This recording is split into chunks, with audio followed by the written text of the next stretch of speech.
Hello there everybody, What Culture Wrestling's Adam Cleary here, and we have to talk about Seth Rollins because, oh god. Right, so if you're coming into this story from the cold, Seth Rollins has been reading all the things you have been writing about him, and he has had enough. He sees the accusations that WWE is rubbish at the minute. He sees all the criticism of creative. He sees you telling him that you're not watching anymore, and he has had enough. So the day before Stomping Ground, he quote tweeted the official account and said, "Best pro wrestling on the planet, period." Now, yes, okay, you might have an opinion about that, but he is the top guy in that company carrying their top belt. He's supposed to be positive about it, even if the tweet in question did say, "WWE superstars look to kick butt and take names." And naturally, people were a little bit skeptical about that message he was putting out, given everything that's going on in New Japan and AEW and even NXT.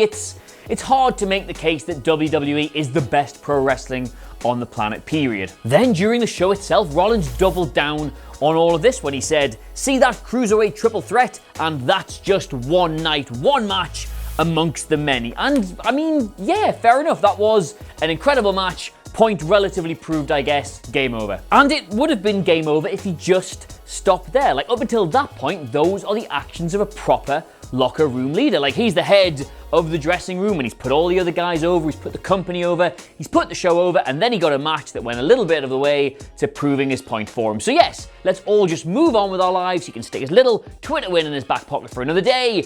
End of story. That isn't the end of the story though, is it? No, because he didn't stop there, did he? What he actually did was he stuck his fingers all the way down his throat, and then he just... Blah. Find anyone else alive who does what I can do as well as I do it, as often as I do it. You can't send tweet. And yeah, rule number one with trying to do a massive social media brag, and trust me, I know all about this, is just don't give those idiots anything subjective that they can really get their teeth into, because they will try and get their teeth into it and they will come for you and you're finished. And come for him they did, and at the very front of the queue was the reigning IWGP Junior Heavyweight Champion, the 2 times Best of the Super Juniors winner, and easily the most critically acclaimed wrestler of 2019, Will Ospreay. He simply tweeted, "I'm alive." In that situation, you just have to take the L. Like, I'm sorry, you just have to take that, because you've said, "I'm the best thing going, yay," and then the actual best thing going has called you out and said, "No, you're not, I am." You just take the L. You have a little bit of crack with him. You send him a winking emoji or a gif of someone raising a glass, and all people would have thought then would have been, "Oh, hey, you know what? I'd really like to see Rollins versus Ospreay one day." That's it.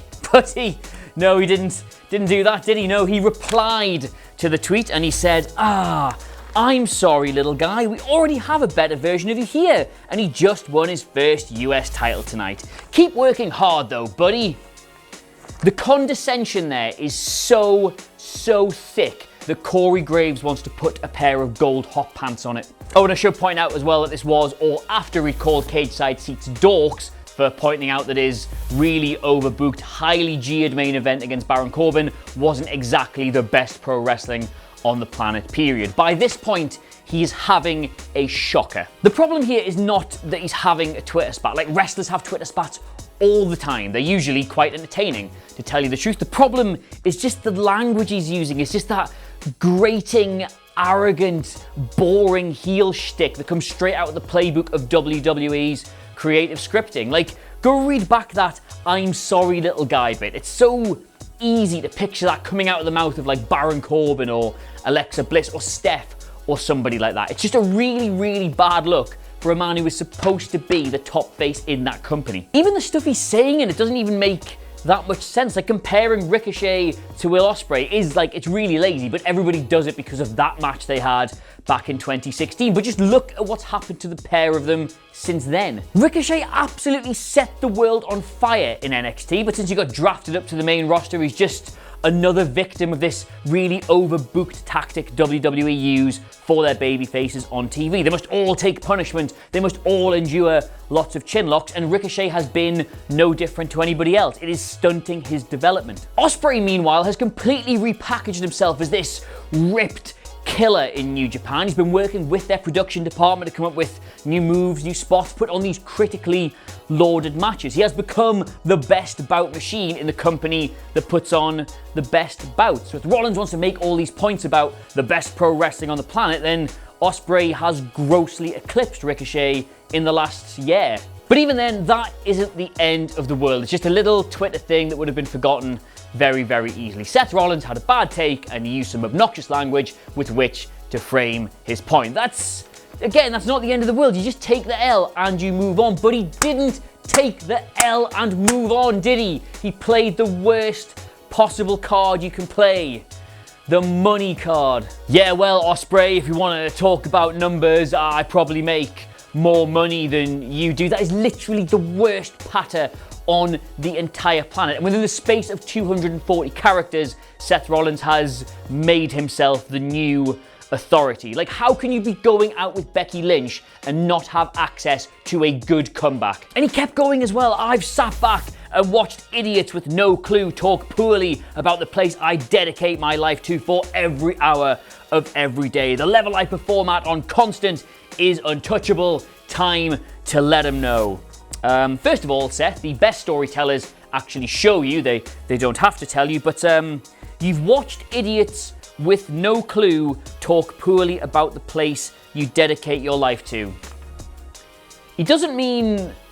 Yeah, so this is where this all gets a lot worse, because speaking on the Sports Illustrated Media podcast, Rollins was quite open and honest about his love for his former Shield brother Dean Ambrose, but then was sort of very critical, even shot on him somewhat when he was talking about Jon Moxley going on Chris Jericho and Wade Keller's podcast to basically bury WWE. Yeah, this is where this gets a lot worse, because Rollins has just been on the Sports Illustrated Media podcast, and while he was very open talking about his love for his former Shield brother Dean Ambrose, when he got onto the whole subject of Jon Moxley, he was very critical, in fact borderline shot on him for going on Chris Jericho's podcast, for going on Wade Keller's podcast, and being very vocal about his unhappy time in WWE. Quite a big quote for you this, so stick with me. Ambrose can do what he wants. He's a big boy. He's got his big boy pants on. He can go out there and he can say whatever he wants, but the bottom line is not everybody's equipped to handle the rigors of WWE and the schedule and how it affects you mentally and emotionally. And Ambrose gave everything he had to the company for the entire time he was there. He put his heart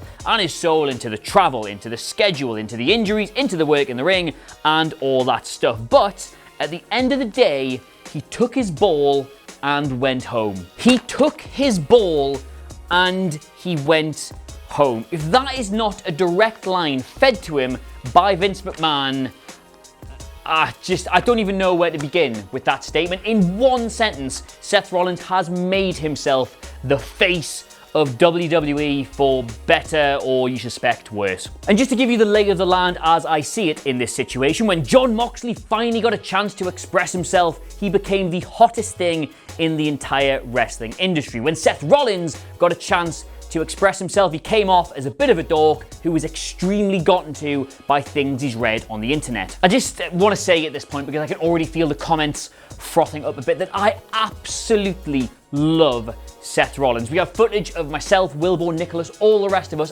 absolutely losing our minds for his title win at WrestleMania, because we were so genuinely happy for him that he was finally gonna get the booking he deserves. We have advocated for him being pushed to the moon and back the last couple of years in WWE, but all of this stuff the last few days it's patronizing, it's smug, it's condescending, it's deluded, it's just not who you thought he was. And I sympathize, honestly, I do. The guy is now at the very forefront of a very unpopular period in WWE's history. TV audiences are down massively. Crowds are really bad at the minute. It's not going over well with the fans, and he is at the very forefront of it. This should be the greatest point of his career, but it's all just tinged by this knowledge that things just aren't quite going well for the company as a whole. And reading all of this, it feels like he's starting to feel that pressure. He's starting to feel the strain of trying to carry it all on his back. And I sympathize with him. I don't want to lay into the guy if he's struggling with it, but just at the same time, put your phone down. And if this is all a work or some character stuff or whatever, then I completely hold my hands up. Seth Rollins, you have got me hook, line and sinker with every little bit of it. I am an idiot, apparently, and I can only apologize for making this video about a joke I did not get. But if it's not, if this is some earnest attempt to try and fight all the many publicity fires that are currently swirling around WWE as both a company and an on-screen product, if this is genuinely how he thinks they're going to start to claw back all the fans that are leaving en masse, then I have here a signed 200-page declaration from Chief telling you all the reasons why this ain't it.